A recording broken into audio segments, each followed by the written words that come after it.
reversibles,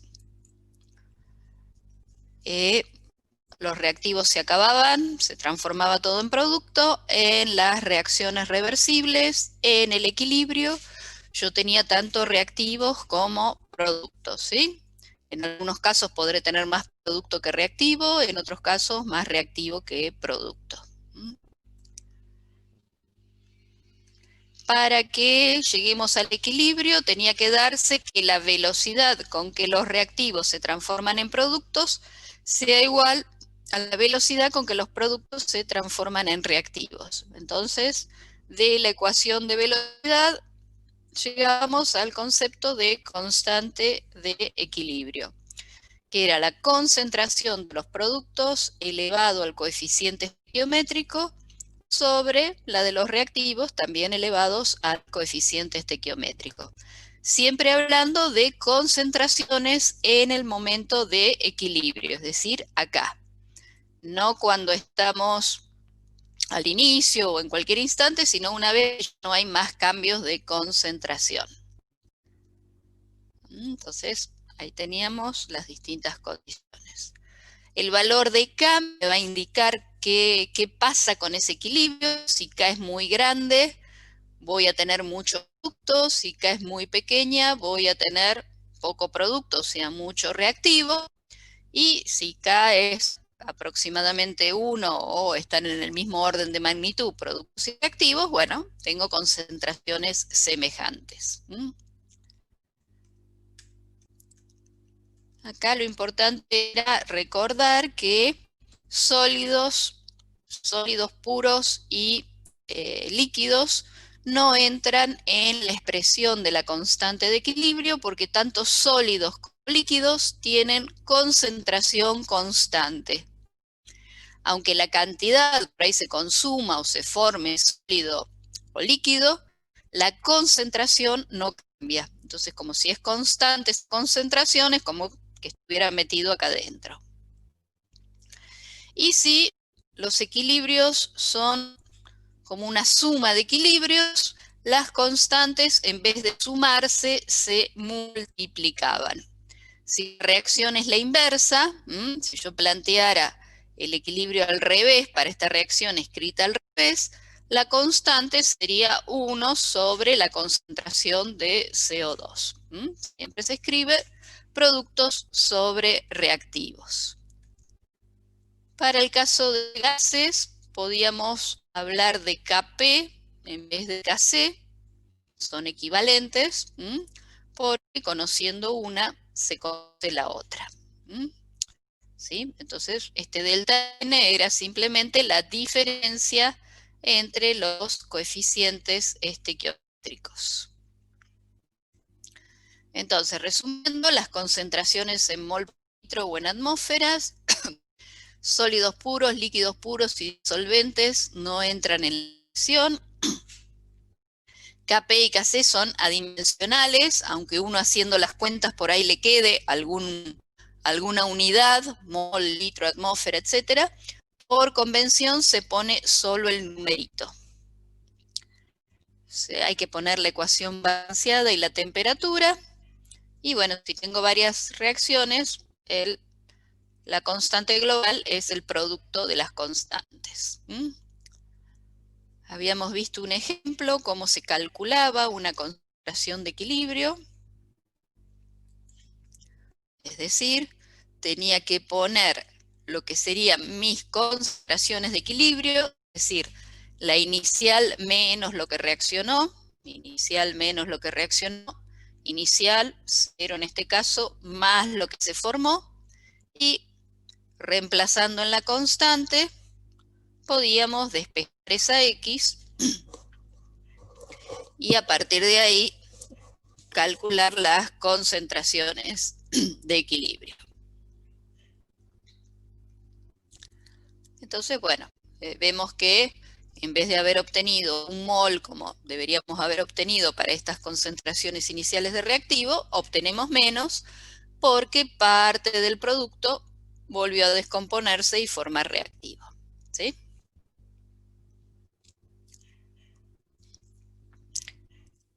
en el principio de Le Chatelier lo que hacíamos era ver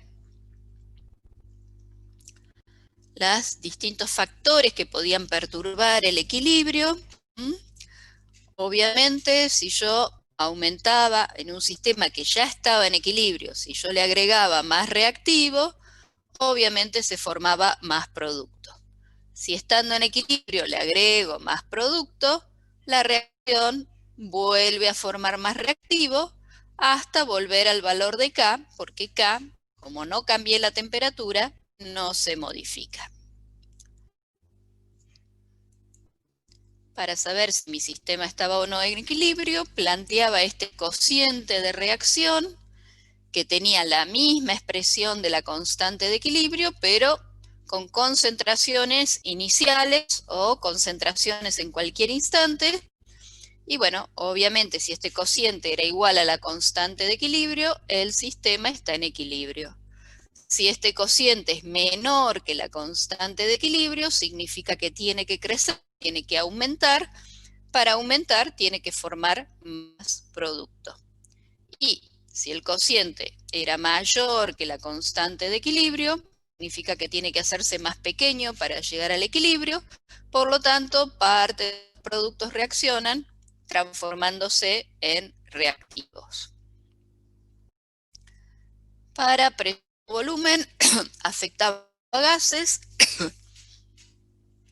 y si yo aumentaba la presión, el sistema iba para el lado que ocupara menos lugar. En este ejemplo, acá tengo 3 moles, del lado del producto solo 2, entonces si yo aprieto va para los productos que se hace más pequeño. De nuevo, el valor de K no se modifica. Catalizador, no pasaba nada, salvo que llegaba más rápido al equilibrio. Se agregaba un gas inerte, aumentaba la presión del sistema, pero disminuían las fracciones molares de cada gas, o sea que en definitiva no pasaba nada. Y también el valor de K no se modifica porque no se modificó la temperatura. Y con la temperatura sí, si cambio la temperatura, se modifica el valor de K, porque salía de consideraciones cinéticas y la cinética dependía de la temperatura. Entonces, si aumentaba la temperatura, el sistema favorece hacia el lado endotérmico, hacia el lado que absorbe calor. Entonces, en una reacción endotérmica, el valor de Kc aumenta. Si la reacción es exotérmica, el valor de Kc disminuye. Y obviamente la temperatura es el único factor que modifica la constante de equilibrio. Esto lo habíamos llegado a ver. No importa, esto de una integral que se resuelve para la relación de valores termodinámicos y queda esta expresión donde delta G es la variación de la energía libre de Gibbs. Este delta G0 es el que sacaba de tablas y este RT logaritmo de Q, logaritmo de base E, este Q era el cociente de reacción. En el equilibrio, este delta G es igual a 0 y el cociente Q es igual a la constante de equilibrio. Entonces, en definitiva, llegamos a esta expresión que permite calcular la constante de equilibrio a partir de datos que puedo sacar de tabla. La constante de los gases, de la temperatura en Kelvin. Entonces, yo con esta ecuación, calculando para cualquier reacción con datos de tabla, puedo despejar acá la constante de equilibrio.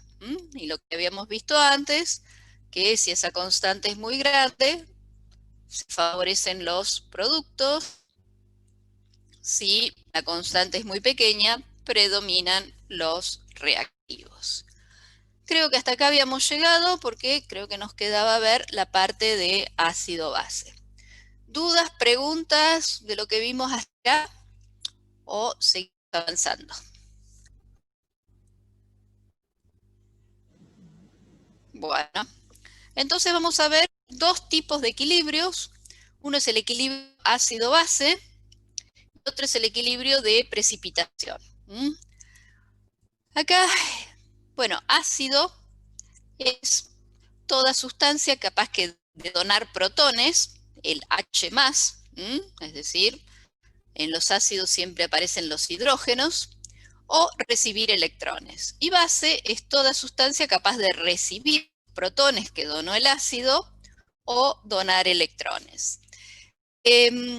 Fíjense que en general nosotros vamos a usar una definición más elemental de base, que es la sustancia capaz de dar oxidrilos, ¿sí? Es decir, el ácido da protones, la base da oxidrilos. El oxidrilo es el OH negativo, que cuando se junta con un protón me da, por eso donar oxidrilos es equivalente a recibir protones. En definitiva, ejemplos de ácido: ácido clorhídrico, ácido nítrico, ácido sulfúrico, y base todo lo que llamamos hidróxidos en general, hidróxido de sodio, de potasio, etcétera, etcétera. Entonces, fíjense que el agua, que es un electrolito débil, tiene en su fórmula tanto protones como oxidrilos.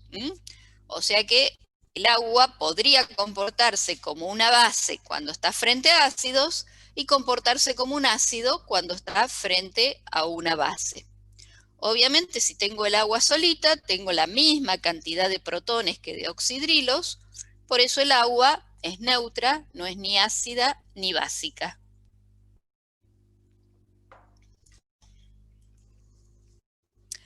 Si planteamos el Kc para esta reacción, el agua se puede disociar, pero esta reacción es reversible, es decir, no está totalmente disociada todas las moléculas de agua. Entonces puedo plantear el Kc, en muchos lugares lo van a ver como Kw para el agua, por water en inglés, ¿no es cierto? Pero es el mismo Kc que hablamos siempre, ¿sí? Protones por oxidrilos. En el agua pura, el Kc vale 10 a la menos 14. Experimentalmente se mide eso. Entonces fíjense que esto obviamente es mucho menor que 1, 0,0013 ceros y recién un numerito. Entonces es un valor muy, muy pequeño. ¿Qué significa esto? Que el agua está muy, muy poco ionizada. Por eso es que en realidad el agua pura, el agua destilada, es muy poco conductora, ¿sí? Es decir, cuando uno tiene que cuidarse de no tocar el enchufe con los dedos mojados, es más que nada porque el agua común, el agua de canilla, el agua de río, tiene sales disueltas. Y lo que hace conductora al agua es más que nada esa presencia de sales disueltas. ¿Por qué? Porque estas cargas eléctricas, estos iones, son muy, muy pequeños. Fíjense que si tengo agua pura, cada uno de ellos es 10 a la menos 7, ¿sí? Para que el producto me dé 10 a la menos 14. Es decir, la concentración molar de protones en agua pura es 10 a la menos 7, o sea, 0,0060 ceros y recién un numerito. Muy, muy poquito ionizada está el agua. Entonces, como son números muy pequeños y tengo un rango de variación muy, muy grande, este señor Sorensen propone crear una escala logarítmica. Es decir, aplicar lo que se llama el operador P. P es un operador matemático que significa menos logaritmo de. Yo lo puedo aplicar a cualquier cosa. Ya vamos a ver que vamos a hablar de POH, vamos a hablar de PK, es decir, significa simplemente menos logaritmo de. pH entonces es menos el logaritmo de la concentración molar de protones. Si yo tengo una solución neutra, la cantidad de protones tiene que ser igual a la de oxidrilo y es 10 a la menos 7. Es decir, si esto es 10 a la menos 7, menos el logaritmo de 10 a la menos 7 es 7. O sea, una solución neutra tiene pH 7. Si yo estoy en una solución ácida, yo tengo este equilibrio del agua, pero además agregué protones, porque agregué, no sé, ácido clorhídrico, ácido nítrico, lo que fuera, me agregó más protones. Entonces, ¿qué significa? Que mi concentración de protones va a ser mayor a la de oxidrilos.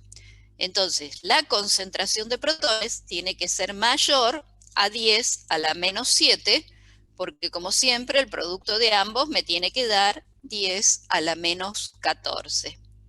Entonces, ¿qué va a pasar? Para que esto sea mayor que 10 a la menos 7, y bueno, será 10 a la menos 6, 10 a la menos 5, 10 a la menos 2, el pH va a ser menor a 7. Y obviamente al revés, si tengo una solución básica, agregué oxidrilos, entonces siempre voy a tener más oxidrilos que protones. Por lo tanto, la concentración de protones va a ser más chica que 10 a la menos 7 y por lo tanto el pH va a ser mayor a 7. Entonces, esto es lo fundamental de este tema, tener claro que una solución neutra tiene pH 7, una solución ácida pH menor a 7 y una solución básica pH mayor a 7. De forma análoga puedo plantear pOH, que sería el logaritmo menos el logaritmo de la concentración de oxidrilos. Para soluciones neutras el pOH también va a ser 7. Para soluciones ácidas el pOH mayor a 7 y para básicas menor a 7. Es decir, si yo aplico P a la ecuación, vamos atrás. Si yo aplico a esta ecuación el operador matemático P, tengo que pK va a ser P de H por OH, o sea, menos el logaritmo. pK es menos el logaritmo de 10 a la menos 14, o sea que es 14. Y el logaritmo de un producto es la suma de los logaritmos. Entonces me queda esta expresión, que pK, o sea 14, es pH más pOH. Es decir, si yo conozco el pH, conozco por diferencia con 14 el pOH. Esto me va a servir, por ejemplo, para calcular el pH de una solución alcalina. Yo tengo concentración de oxidrilos de esta molaridad. Para calcular la concentración de protones directamente con la fórmula y el pH 11,4 era una solución alcalina, tiene pH mayor a 7, está bien. Toda solución alcalina tiene que tener pH mayor a 7. Acá tenemos algunos ejemplitos de distintas sustancias. Obviamente el agua es neutra. Acá tenemos leche, cerveza, jugo de limón, agua de mar, amoníaco, etcétera, etcétera. Entonces, ¿qué es lo que va a pasar? Esta escala de pH es una escala logarítmica. ¿Qué significa esto? pH 1 es concentración de ácido 10 a la menos 1. pH 2, concentración de ácido 10 a la menos 2. 10 a la menos 2 es 10 veces menos concentrado que 10 a la menos 1. O sea que una diferencia de un punto de pH implica 10 veces más o menos ácido, depende para qué lado esté yendo. Fíjense, el jugo de limón tiene pH 2, 2 y pico. El jugo gástrico, el que tenemos en el estómago, tiene pH 1, es más concentrado. Por eso es que nosotros el jugo de limón podemos tomarlo, pero cuando vomitamos nos queda todo ardiendo, todo el esófago, todo nos queda ardiendo. ¿Por qué? Porque es ese ácido del jugo gástrico que es muy agresivo, muy corrosivo. Obviamente, cuanto más nos alejamos del 7, ya sea para el lado ácido o para el lado básico, las sustancias empiezan a ser más agresivas, ¿sí? Acá tenemos, para el lado básico tenemos mucho lo que son cosas de limpieza, amoníaco, soda cáustica y demás, que son todas sustancias muy corrosivas. La vida se desarrolla en condiciones óptimas en el entorno de 7. Por eso es que muchas veces se usan ácidos para, por ejemplo, conservación de comida. Todo el mundo ha visto las conservas en vinagre, ¿sí? El vinagre está por acá, de pH, o el mismo jugo de limón, para los que sean peruanos conocen el ceviche, donde el pescado crudo se puede comer con jugo de limón. ¿Por qué? Porque al ser un pH tan ácido, mata todo lo que sean bacterias, hongos y demás cosas que producen la descomposición de las sustancias. Por eso también las conservas en vinagre, ¿sí? El tema este de pH es importante cuando se trabaja en alguna empresa que tenga efluentes, algún tipo de líquido que vierta a desagües o cursos de agua. Obviamente el pH tiene que estar en el entorno que sea posible la vida. Es decir, pH cercanos a 7. Si tiene un efluente muy ácido o uno muy alcalino, hay dos opciones.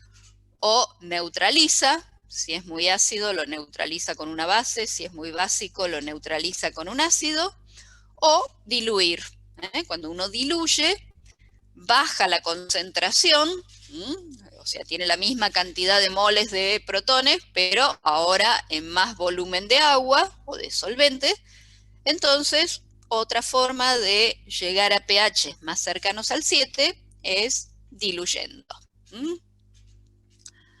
Creo que esto es todo de pHs. Bueno, lo último que hay que agregar, que hay electrolitos fuertes y electrolitos débiles. ¿Qué significa fuertes? Que están totalmente disociados. Es decir, si yo tengo ácido clorhídrico o hidróxido de sodio, todos estos, las sustancias así inorgánicas en general, son electrolitos fuertes, es decir, que la reacción está totalmente desplazada hacia los productos. Entonces, si yo tengo un ácido clorhídrico de concentración 0,01 molar, tengo 0,01 moles de protones. En cambio, si tengo un electrolito débil donde hay un equilibrio, si yo pongo 0,01 molar de ácido acético, no voy a tener esa concentración de protones, sino que voy a tener menos. ¿Por qué? Porque es reversible. Entonces, los electrolitos fuertes son ácidos o bases más agresivas, ¿sí? Es decir, directamente su concentración me da el pH o el pOH. En cambio, los electrolitos débiles hay que hacer toda una cuenta para llegar a calcular realmente cuál es mi concentración de protones, ¿sí? Es decir, hay que hacer toda esa cuentita que hicimos al principio con el ioduro de hidrógeno para poder determinar cuál es la concentración de protones y desde ahí empezar a calcular el pH. Es el ácido acético, que es el vinagre. El vinagre en realidad es una solución de ácido acético, ¿sí? Entonces, si yo tengo 0,1 molar de ácido clorhídrico, directamente el pH es 1. Menos el logaritmo de 10 a la menos 1 es 1. En cambio, si tengo 10 a la menos 1 de ácido acético, mi pH no va a ser 1, va a ser un poco mayor, porque va a ser menos ácido, porque parte de estos protones están en el equilibrio. Bien. ¿Dudas de esto de ácido-base? ¿Alguna pregunta?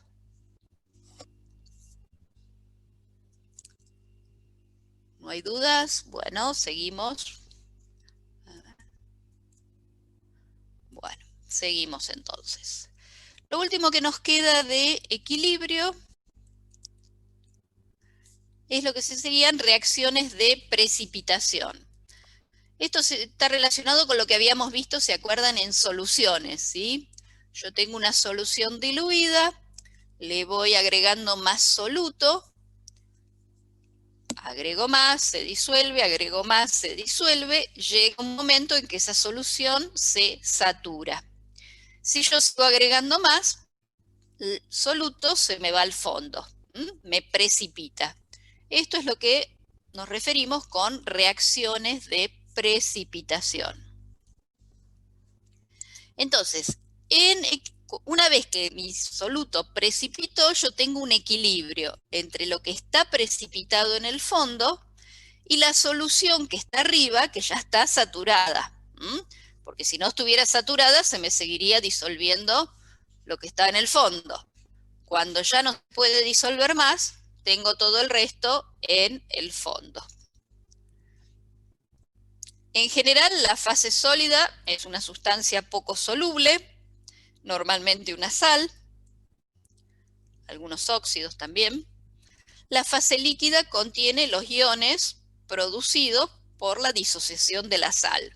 Es decir, si a mí al fondo se me precipitó, no sé, cloruro de plata, en la solución voy a tener cationes plata y aniones cloruro en equilibrio con lo que está en el fondo.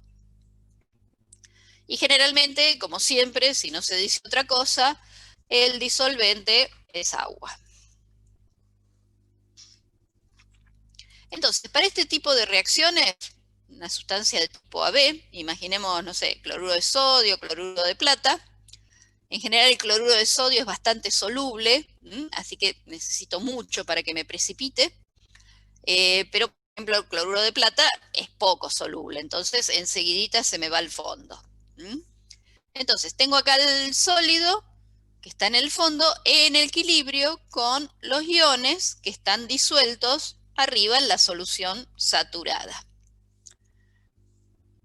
Inicialmente, bueno, esto tiene una cierta concentración que como es sólida no me importa, porque acuérdense que los sólidos no cambiaban de concentración y ni bien pongo el sólido en agua, no tengo nada de esto y en el equilibrio voy a tener una cierta concentración S.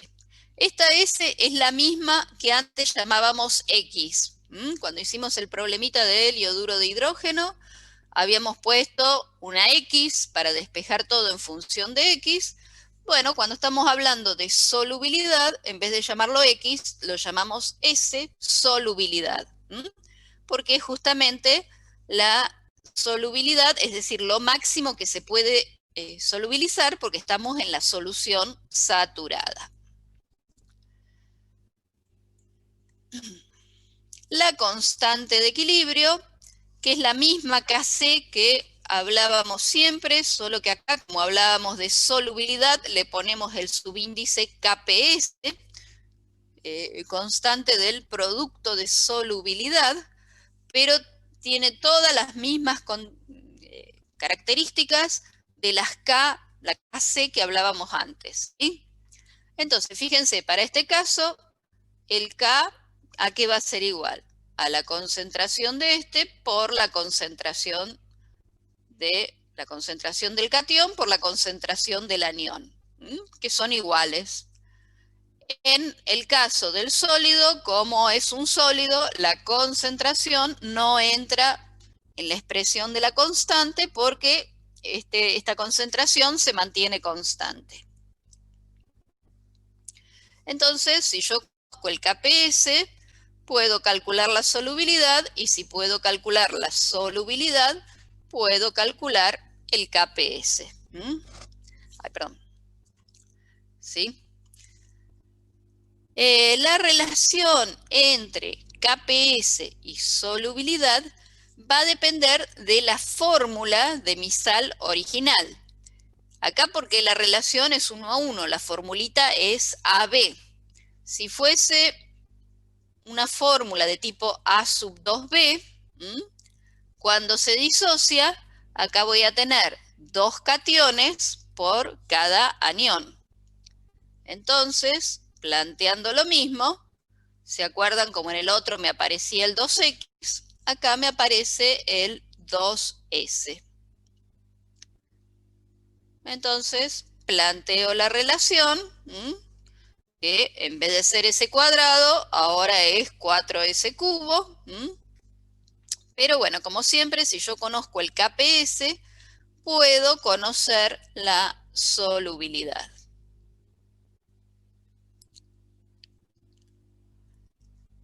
Entonces, al igual que yo hacía antes, en vez de plantear la constante de equilibrio, puedo plantear el cociente de la reacción. Es decir, lo mismo que la constante de equilibrio, pero con concentraciones iniciales, no las de equilibrio.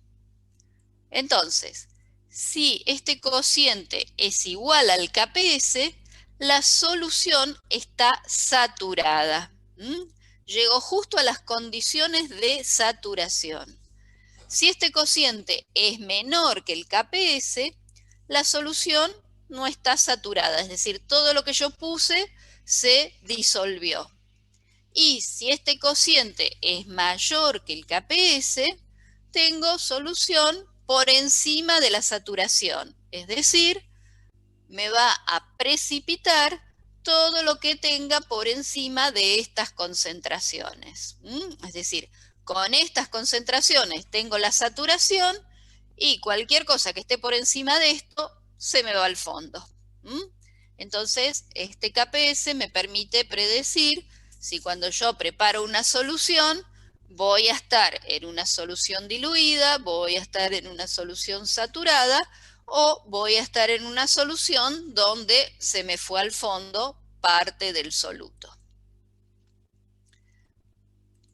Entonces, si a mí como dato me dan la solubilidad, en general la solubilidad se expresa en gramos por litro. Lo paso a moles por litro. Moles por litro es esta solubilidad S.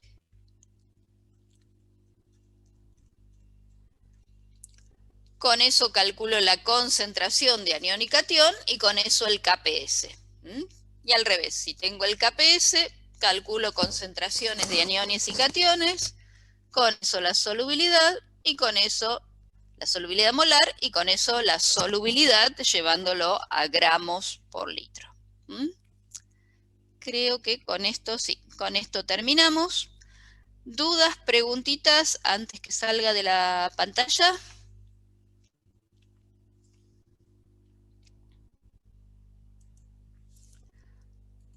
Bueno. Entonces, ¿se entendió esto de equilibrio, chicos? ¿Alguna pregunta? Bueno, entonces ahora les voy a compartir el cuestionario, ahora que lo tienen todo fresquito. Y se toman 10 minutitos, lo contestan ahí al toque. Y después no se vayan porque quiero dejar planteado por lo menos la primera parte del tema de la semana que viene, ¿sí? Ahí les busco para compartir el...